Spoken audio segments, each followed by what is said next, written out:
For today's video mga katrops, panibagong araw, panibagong luto, serye na naman tayo ngayon. At eto nga yung niluto kong ulam namin, ginisang patola with sotanghon. Abay grabe ba? Talaga namang napakasarap, kaya naman napabakbak malalangin yung katrops. So ayun mga katrops, bali na i-prepare ko na nga pala lahat yung mga sangkap na gagamitin ko. At etong karne ng baboy nga yung gagamitin nating pangsahog. Nagayat ko na nga rin itong ating patola ng pabilog, pahaba at pa-slide. At meron din tayo ditong 2 pirasong sotanghon. So ayun, tara simulan na nga nating magluto mga katrops. Bali magigisa nga lang pala ako dito ng bawang at sibuyas. Mas maraming bawang at sibuyas ay talaga namang mas masarap. Ayan, gisa-gisahin lang natin ito mga katrops hanggang sa maging golden brown. Tapos ayan, pwede na nating ilagay dito yung panahog natin na karne ng baboy. Bale, sinamahan ko na nga rin pala ito ng kaunting taba para mas masarap. Tapos ayan, naglagay nga lang ako dito ng kanyang pampalasa na asin at paminta. Tsaka ko lang ito ginisa ng ginisa hanggang sa maging ganito na yung itsura niya. At dahil okay na nga yung ganitong pagkakagisa, kaya naman nilagyan ko na nga ito ng 3 basong tubig. Tsaka ko lang ito tinaktakan ng kaunting magic sarap at patis. At papakuluan nga lang natin ito hanggang sa lumambot nga yung karne mga katrop. So ayun, bali pagkalipas nga ng mga ilang minuto ay ayan, pwede na nga nating ilagay dito yung mga patola. Dahil saglitan nga lang itong maluto, kaya naman isinabay ko na nga dito yung sotanghon. Ibinabad ko na nga ito sa tubig kanina, tapos ginupit-gupit ko lang ng gunting nang sa gano'n na hindi naman gaanong mahaba. So ayun, bali kung umabot ka nga pala sa part ng video na to ay pa-comment naman dyan sa baba kung taga saan ka at kung anong oras mo nga ito napanood. At shoutout nga pala sa ating katrops na si Casey from Leyte. Ganon din kay Jonas Diary from Germany.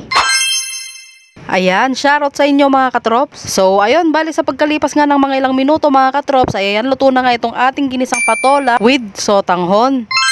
Abay, tignan nyo naman yan mga katrops, oh. Talaga namang sa itsura pa lang ay talagang mapapakuha ka na ng kaning lamig. Siguradong napakalasa na ito pati sabaw. Dahil nga sa pagkakagisa natin sa karne kanina ng maigi. Kaya naman ano pang inaantay nyo mga katrops, kumuha na rin kayo ng inyong pagkain at sabay nyo na nga akong kumain. Bale, meron nga rin pala ako ditong sili, pampagana. Mas masarap din kasi talagang kumain kapag maanghang nga yung kinakain mo. Yung mga ganitong klaseng ulam dito sa probinsya ay naku, talaga namang okay na. Kung wala nga lang silang nabiling karne ng baboy, ay sardinas na nga lang sana yung ipang sasahog ko dito. Masarap din kasi yun dito mga katrop. Tapos lalagyan mo lang din ng sotanghon. Hay nako, napaka-quality nun mga katrops. Puwera na lang sa mga hindi kumakain ng sardinas dyan.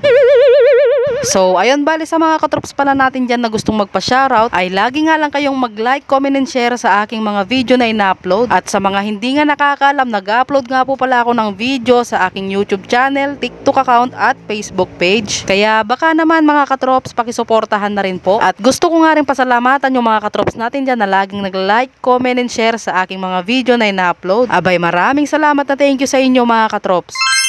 Pagpasensyahan nyo na nga kung hindi nga gaanong kagandahan yung mga video na ina-upload ko. Dahil kung ano nga lang kasi yung available na iluluto dito sa bahay, ayun nga lang yung kino-content ko. Alam nyo naman mga katrops, wala pa tayong kinikita dito sa social media. Kaya naman, pagtiyagaan nyo na lang mga katrops. So, paano ba yan mga katrops? Hanggang dito na lang itong aking vlog. Huwag nyo na rin po palang kalimutang i-like and share itong aking video. Maraming salamat sa panonood. Bye-bye!